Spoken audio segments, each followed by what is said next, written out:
politics. Andy Ogles, Congressman Andy Ogles, is joining us in studio.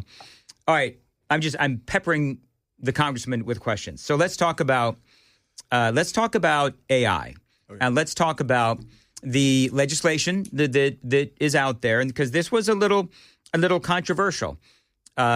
Federal government, as far as AI goes, is going to be able to basically federalize the regulation of AI and not give the states any real ability to have their own regulation on AI.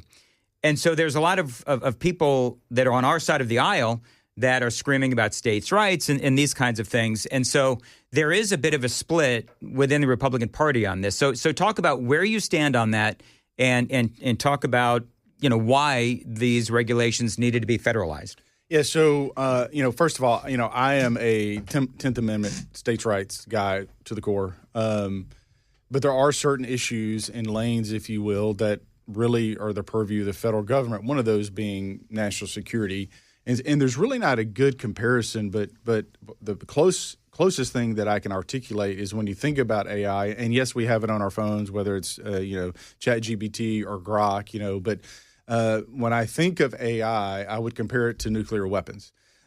In that, there was a time when we were in an arms race with Russia, and at some point we reached that point of critical mass where we both had enough nuclear weapons where we could blow up the world 10 times over, whatever. So then the race became about delivery systems. And again, at some point we both reached that critical mass where we could each blow each other up in 4 minutes, whatever it was. AI is much the same in that there's a lot of fun things. So like over the Christmas holidays, I made using chat, and then I made a photo in chat, and I took that photo and I put it over on Grok and made a movie. Like we were just having fun with it. That's great. But there's another side to AI that is very much offensive and quite frankly can be malicious. And so as the chairman of cybersecurity, I spend a good amount of time in a SCIF getting classified briefings on the state of play from around the world on AI. And it's, when I was mayor of Murray County, there was this. I got this call in the middle of the night. It was about 11 o'clock, and Antifa was coming to Murray County. They had identified our courthouse as a soft target, but it had some roots back to the race riots. And they called and said, "Hey, what do you want to do?" And I said, "Look, I need you to deploy. The last thing I'm going to do, not on my watch, is that courthouse going to burn down." Fast forward to today with AI, it's like I'm not going to be the guy that turns on Skynet. And so part of that is making sure that we develop AI in a safe and responsible manner. Now, what I will say is our adversaries, China, we are in an arms race in AI and quantum computing, and the first person or country that gets there will be the dominant predator, quite frankly, from here on out. And they want to supersede us. And what I can tell you is China is very much wants to supplant the United States. They do it both from a spy perspective, but also from a commerce perspective. So you have a situation where China hacked a German automotive manufacturer. They literally changed the code of their self-driving cars. Their cars of this company started crashing, and they couldn't figure out why. And it was China. China stole the code from that company, deployed it in their own company, BYD, and is now outpacing in model-to-model sales, and they set back that auto manufacturer a full year. So that's who we're dealing with. So I said in Homeland Security, our hearing the other just this week, is that we are already in a war with China. Most people just don't realize it yet.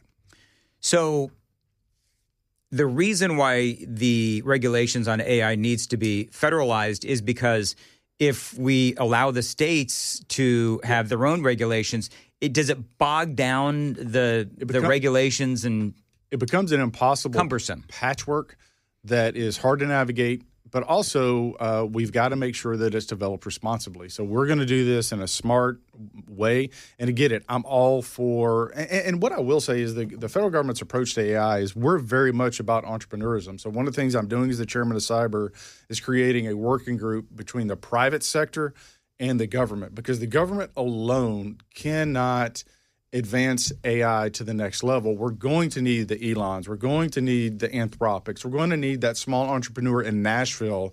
So I wouldn't see this as some sort of prohibition, because I'm literally working on creating avenues for those tech companies who want to explore and be dynamic in this space, where they literally can partner with the United States government and become that go-to source for AI in the future. So at the end of the day, does China keep you up at night?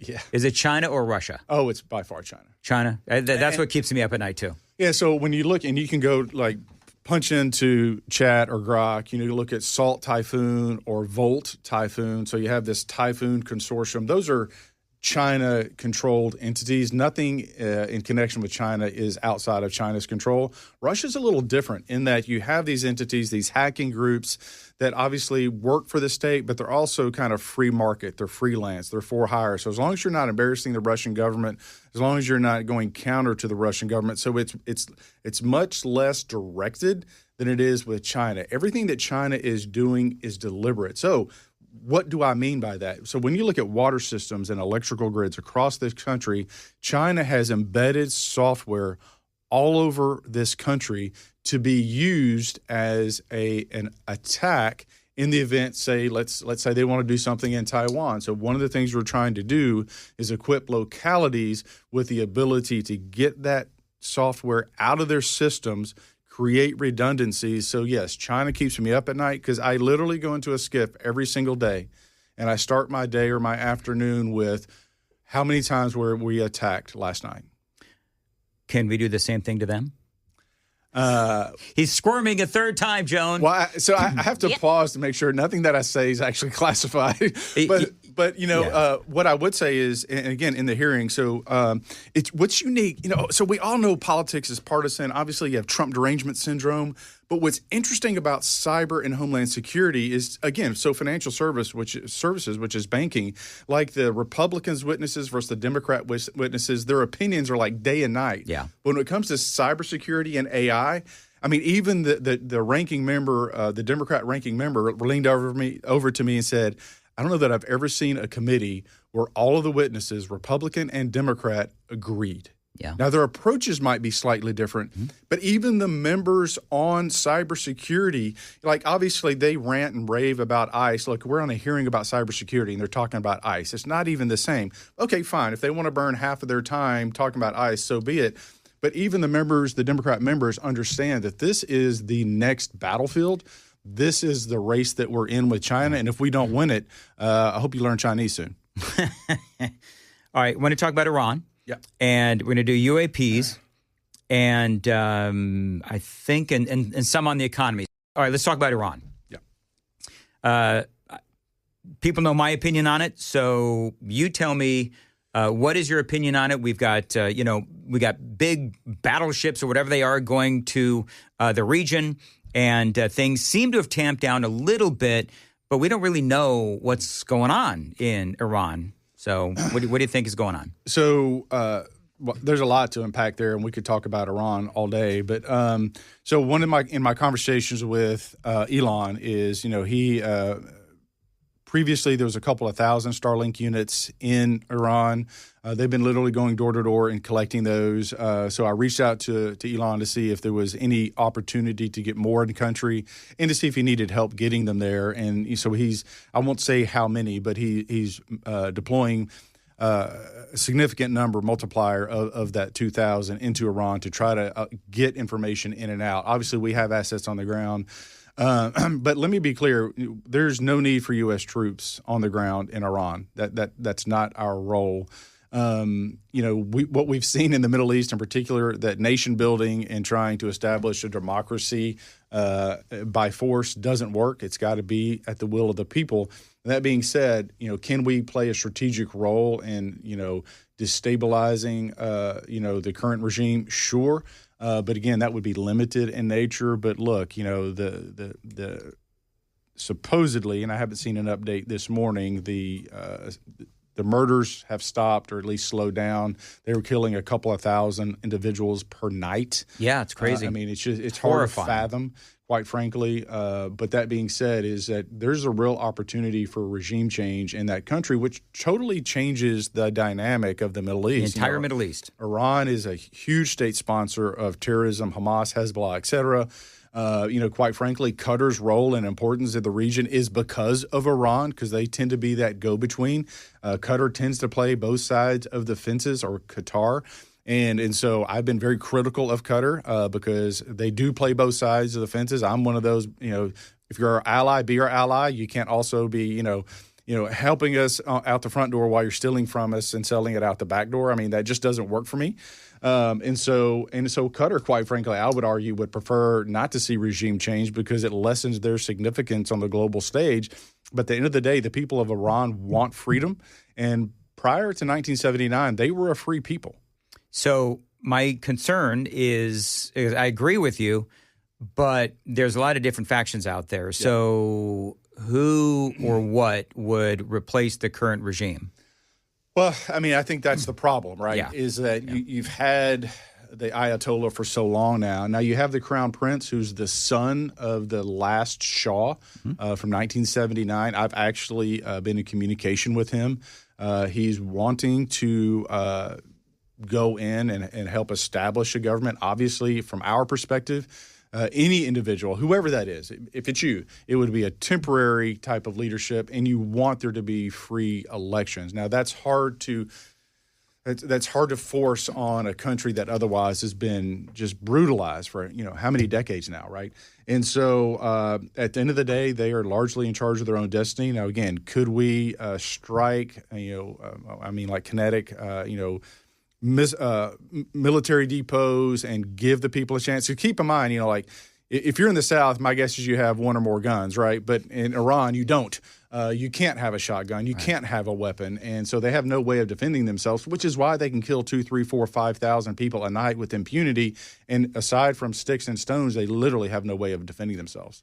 Well, I think you're right. I think Iran, there's a lot of potential there. And you could completely change the Middle East. All right, let's talk about UAPs real quick. Used to be UFOs, now they're UAPs. Did you see the documentary that featured Tim Burchett, Congressman Tim Burchett? I talked to him the Monday after it came out, and what do you know about them? So, are they real? What I'll say, and I said He's squirming again in the hearing, is there, and I think my exact quote, and I think they used it in the movie because I haven't seen the film. I've seen parts of the film, but I just haven't had time to watch the whole thing. Is it ours? Is it theirs? Or is it otherworldly? And what I can say with confidence is there's things operating in our atmosphere that we can't explain, and I have no idea what it is. Now, my assumption, my hope would be is that it's some sort of special access program, so SAP, a SAP, that is somehow compartmentalized within our own government. All right, so here's my question. What is worse, that it's Chinese technology, Russian technology, or from outer space? Wow, that's a good question. I think they all suck. Listen, I'm right there with you. I mean, but see, if they're from outer space, wouldn't they have done something bad to us already? Yeah, right. So again, Terminator, right? Skynet, like they come back in time because we're about to develop something, or like it was one of the Star Trek movies, like where they go back in time because they're about to develop the Congressman, I am a Star Wars guy. I don't know what you're talking about. Right. So, but all I have to say is I have no idea, and so. It's of grave concern, but at the end of the day, we have such, I'm totally, I was a huge fan of Star Wars and Star Trek and the X-Files, so the truth is out there. And like Tim Burchett and Ana Luna and Congressman Burleson, like we're in pursuit of it. Whether or not we find it, I have no idea, but we're certainly trying. Has Burchett given you a skateboard yet? I fell back in February and broke my back. I am not getting on a skateboard. You couldn't give me enough money. What is going on with our congressman? Burchett got kicked by a horse and you fell? Yeah, so I was on the farm. I was working on an oak tree that had fallen, and I was up in the tree. And so in February, I cracked my lower spine, and I'm just now able to start running again. So oh, wow. I've hidden it well by wearing – I hide my back brace, but I don't wear the back brace now, and I'm working out and running. But, yeah, it kind of sucked for 8 months. Let's talk about the economy real quick. I'm seeing positive things. I believe that at least Donald Trump – is doing something to help the economy as opposed to Joe Biden, which 4 years of destroying the economy. Yeah, and so my bill to allow the president to have a third term was on this very point: is that Joe Biden destroyed the economy. He made such a mess that it's going to take a couple of administrations. Obviously, we have J.D. Vance and Rubio that are ready to take over to carry that torch. I think when you filed that. we didn't realize just how amazing J.D. Vance was. That's right. Fair enough. Yeah. And Rubio, for that matter, right? Yeah. But when you look, inflation is down. Real wages are up. Fuel is at its lowest, and GDP is growing 5%, 5.1% growth. Literally, trade deficit down. The Supreme Court delaying their decision on tariffs, that sort of kind of indicates that it's going to break Trump's way. Like, everything is poised. We are going to have a gangbuster spring, and if that happens, which I firmly and confidently believe it will, we're going to win the midterms, and quite frankly could defy history and win extra seats in the midterms. I mean, the Democrats, I think, are in for a shellacking if the economy turns around, which all the data there says the economy is turning around. So forget my opinion, forget your opinion. The data is simply there. 2 + 2 is 4. End of story. Is there anything we haven't covered in our final 90 seconds?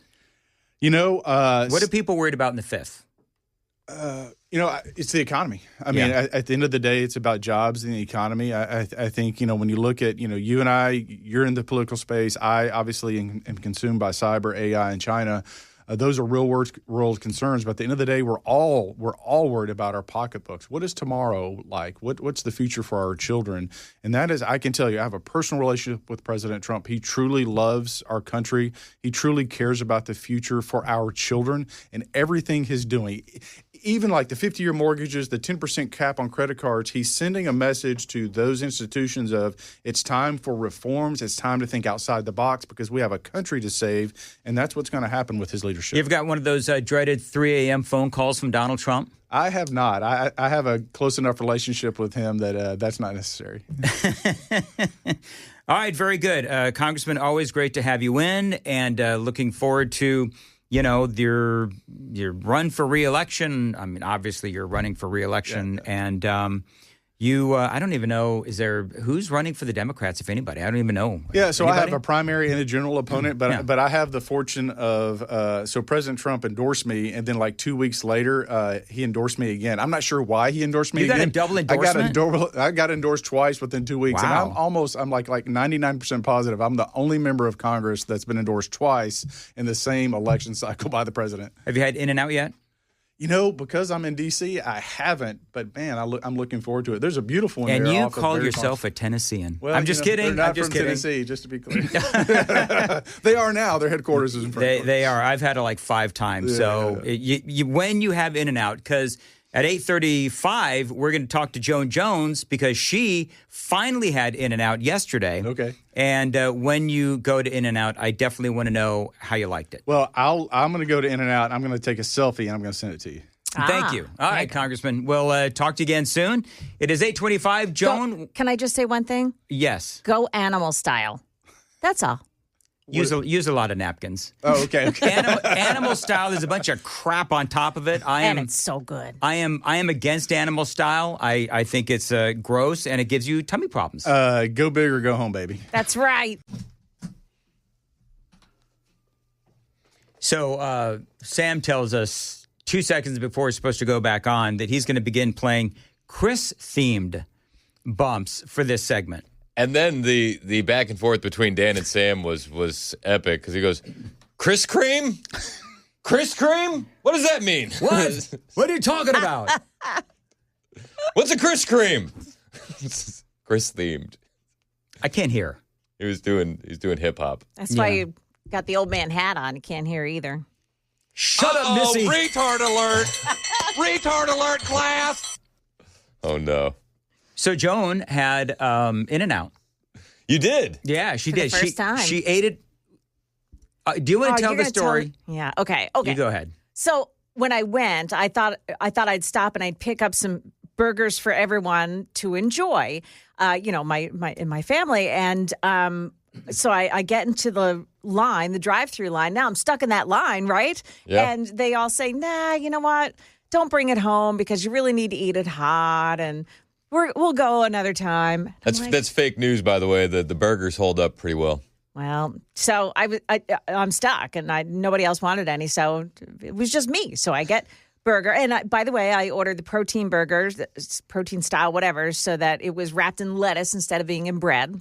Oh, weird. And I got Oh, come on. Weird. It's the old diet thing, you know. You're going to go to In-N-Out and you're going to say, oh, the bread is where I draw the line. No, I did draw the line at the bread, but I did get the French fries. Okay. Exactly. How Yeah. does that make Yeah, sense? it doesn't make any Well, sense. I didn't eat them all. Like, I just wanted to taste them. I feel like you would pass on the fries and keep the bread, and that's healthier. Nah. So I ended up, now I've got my burger in hand, and I'm like, well, now what am I going to do? I had to drive out, like they're telling you, get out of the parking lot, like go. They want to move traffic. So I picked a spot behind a building, like right in Murfreesboro. like some drug addict that needs her fix. I gotta go use. She ate in her car alone. All by myself. Which one did you go to? Let's see. It was right. There's a furniture store there, and Was it Are you- Murfreesboro? Were you at in Murfreesboro? Murfreesboro, yeah. Okay. Are you afraid to eat by yourself, Joan? Because the last time I went to In-N-Out, I ate by myself. And like in store in the Yeah. See, I don't do that. Like, I feel like that's really sad. I used to be a waitress, and every time I saw somebody who was eating by themselves, I felt badly for them. Mr. Haggerty? Oh, he left his mic Thank you on. for calling in. Thank You you left your so mic much on for there, your time Sam. This morning. Don't worry. He's gonna get the hang of this thing sooner or later. At some point, he's going to be able to figure it out. Senator Bill Haggerty is calling in, and Why don't you ask him about animal style, huh? you know what? I will, Joan. All right, good. There's important things going on in the world, but sure. Senator Bill Haggerty, Joan Jones, our news person, wants to know if you've had In-N-Out yet, and did you do animal style? Yeah, no, I haven't done it here, but my kids are super excited. My wife was originally from Monterey Bay, California. It's something they've grown up when they go to visit their grandparents and aunts and uncles. They've grown up with In-N-Out. So everybody's excited. They've moved their headquarters here to Middle Tennessee, and I can't wait to see yet another business thrive and flourish here in our great state. Well, I recommend animal style. Can okay? I just say, I don't understand the politicians in this state because what is animal style? You have to tell me what that is. See? It's with everything on it. So it's this sauce that's really lovely. And it's just this yummy bunch of sauce and I don't know, on top of the Senator Haggerty, I would take all advice from Joan Jones with a grain of salt. She replaced the bun with lettuce. So I mean, that's amazing. Listen, if you do animal style, you need a lot of napkins and a breath mint. And a nap afterwards, too. Yes, yeah. and a nap. And by the way, when you do animal style, you'll also end up, like I do, shame spiraling because you feel like you've got a bowling ball in your stomach. So that's what happens. All right, very good. There you go. Senator, this is a big day for you. So this is kind of a last minute kind of a thing. So you are officially now, I guess, filing your petition to run for re-election? Yeah, I'm on my way right now to the Secretary of State's office. We're in transit as I'm speaking with you all. It's an exciting day for me. I think you know this, Dan. I'm not sure how many of our listeners do, but I've only run for one office in my entire life. I never ran for dog catcher. I never ran for student government or anything like that. I ran for the United States Senate. And I'd say it's the most challenging thing I've ever done when I did it back in 2020. But now it's my opportunity to run for re-election and really shift into the next gear for the people of Tennessee. It's been the honor of a lifetime to represent the people of the greatest state in the nation. And I'm headed down to pick up the papers, file the petition, and start the re-election campaign off for this 2026 race. All right, so I'm going to ask you an incredibly softballish kind of question. What have you learned from your first term that you will apply to your second term? Well, one is this. You can't judge the Democrats by what they say. It's by what they do. And what we hear coming out of Washington, all kinds of laudable things like the Inflation Reduction Act. Do you remember that one, Dan? Oh, I sure do. One of the most inflationary things we've ever seen. So I think that I've become acutely aware to listen sharply to what they say, assume the opposite is most likely the truth, and really dig in and try to look and see what deeds and what practices are actually involved. So it takes a great deal of homework. You cannot go in and read the headlines here. You've got to dig deep to find out what's actually going on. And we have found things buried in legislation that you would not believe that really just attempting to slip through ways. For example, at one point they tried to put something through when Joe Biden was president that would have allowed them to completely reprogram ICE to a transit bureau to bring people more rapidly into the country. My staff found that using a fine-tooth comb on page 87 or whatever it was of an appropriations bill, and we got it out of there. But you just have to be as diligent as you possibly can. Thankfully, Dan, I have a business background. Being diligent, they call it due diligence, when you go through the process of buying a company, investing in a company, that type of thing. I've been doing that for a career. So, it just one thing I would say is you got to be ever diligent and do not trust the words, but really get into the substance of what's happening. Senator, let me ask you this. Was there any moment where you thought, I don't want to do this for another 6 years? Well, those sorts of moments happen, Dan, when, for example, just yesterday, I was presiding on the floor of the United States Senate. It means I had the gavel. I was presiding, waiting for a Democrat to stand up, Michael Bennett from Colorado, to just wag on and on and on with more stuff that wasn't true. I know him. I know. Yeah. And my daughter is trying to call me because she's been an offender bender. She's a new driver. I'm a dad.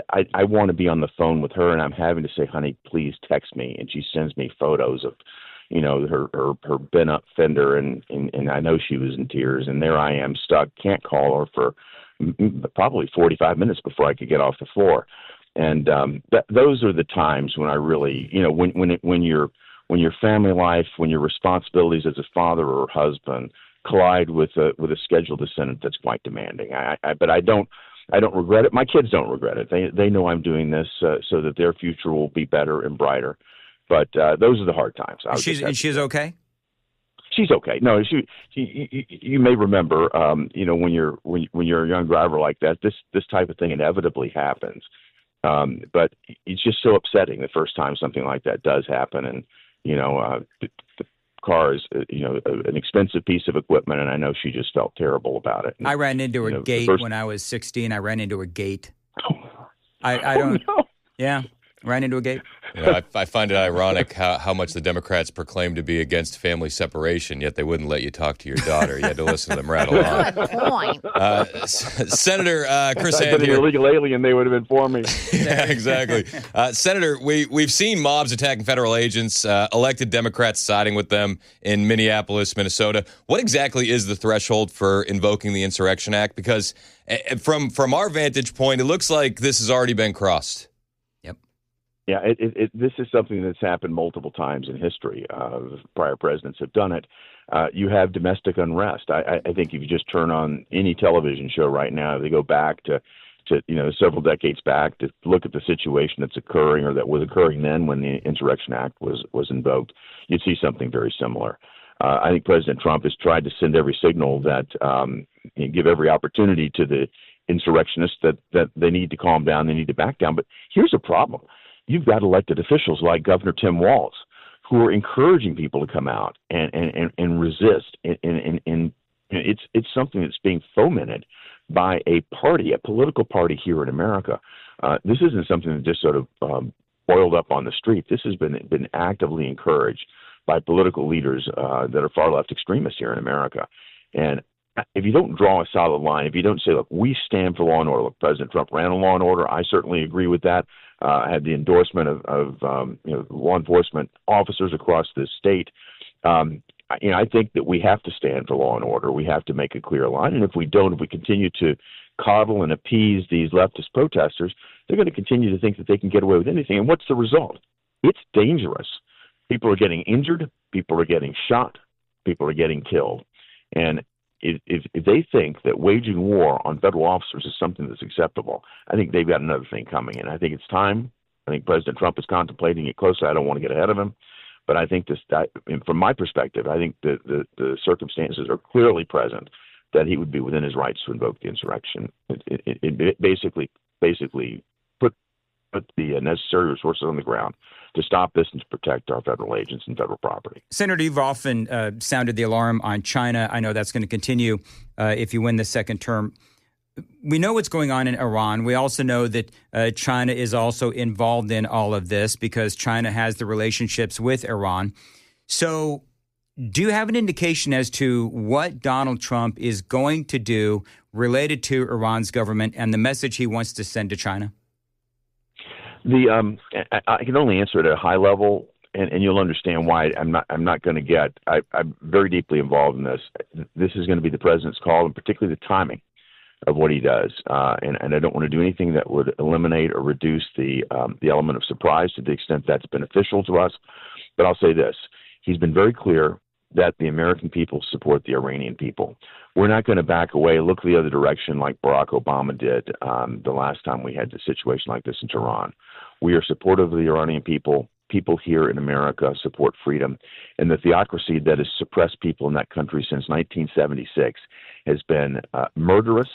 They have fomented not only violence in their own country and a dictatorship there, but they've supported Hezbollah, they've supported Hamas, they've supported the Houthis in Yemen, they've supported violence throughout the Middle East. They have been the most disruptive factor by far of any player in the Middle East. And you nailed it. The way they survive financially is by selling their oil at a deep discount to China. So China is connected at the hip with them economically and supporting this operation. And the message to China couldn't be clearer either, and this is public. President Trump has already said it. Yep. Anyone doing business with the Iranian regime is going to be subjected to a 25% tariff immediately on everything. If China understands anything, it's this. They are an economic powerhouse, but only because their ability to sell into a major market like the United States. If that is hampered, if that is diminished in any way, they're going to feel the pain immediately. President Trump knows how to show them he means business, and that's in the pocketbook.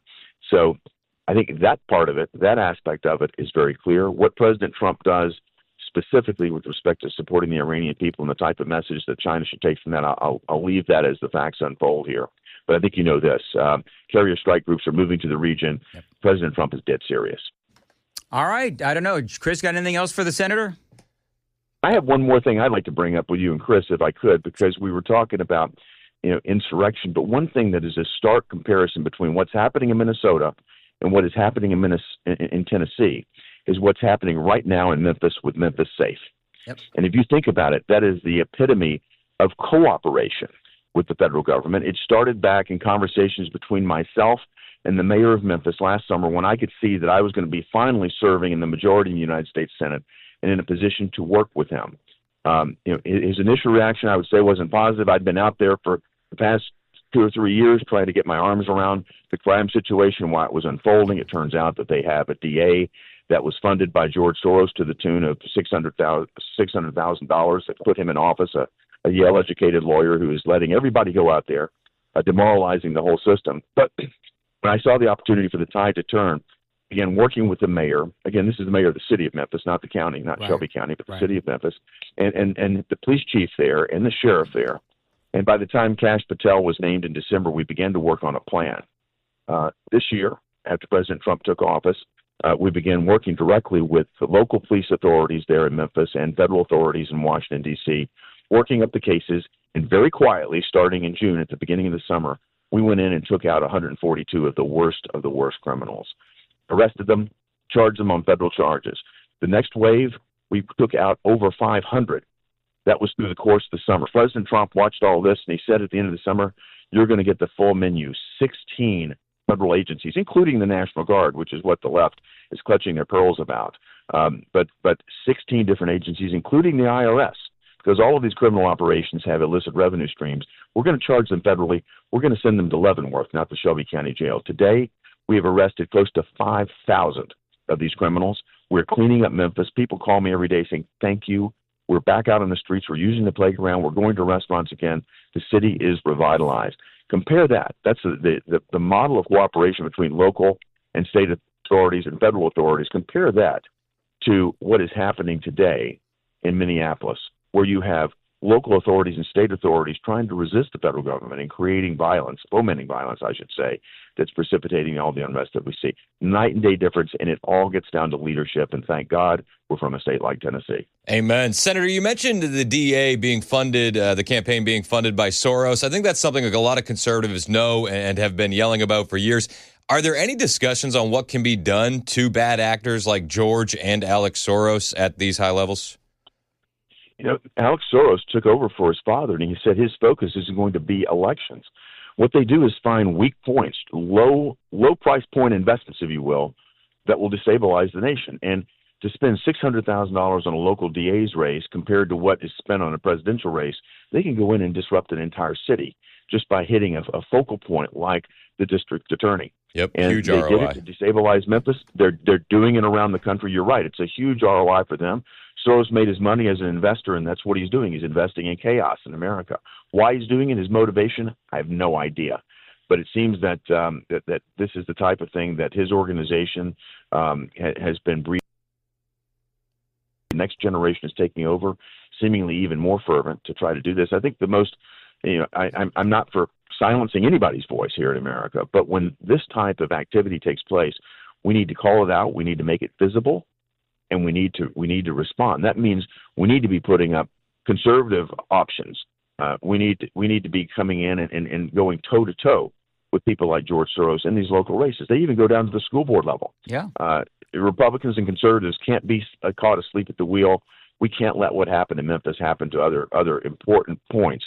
And it is important at the local level, at a fundamentally important level where the rubber meets the road. That's where Soros' organization is targeted, and that's where we're going to have to be diligent and wide awake in making sure that we're recruiting strong conservative candidates to stand up to this. Senator Bill Haggerty, good luck with the reelection. We appreciate you calling in, and I'm sure that we're going to be covering the campaign every step of the way. Thanks so much, Dan. Good to be with you both. All right, the man. best. See you later. I can't believe you told him to get animal style, Joan. He meant all three of us. He's like Yeah. He what? He meant all. He said, "Good to be with you both." He forgot I was there.